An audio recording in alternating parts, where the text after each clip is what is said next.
እነዚህ ግብረ ሰዶማውያን እየተደራጁ ገዳም እየገቡም ጭምር ነው። መናኝ እየመሰሉ እየገቡ ከገዳም እያስፈቀዱ እየገቡ ነው። ገዳማትን ለመበከል ማለት ነው። መጠንቀቅ አለብን።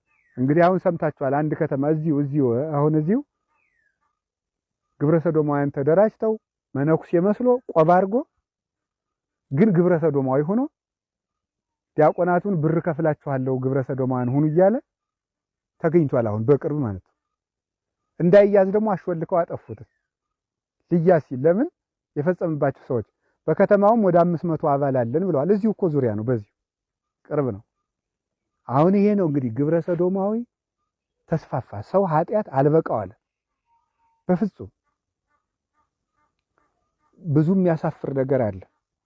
እግዚአብሔር ችሎን ነው እንጂ ቱሪስት በሚዳረስባቸው ከተሞች ሁሉ ፈረንጆቹ የግብረ ሰዶም ስልጠና እየሰጡ ነው የሚሄዱት፣ እየከፈሉ እያለማመዱ ማለት ነው።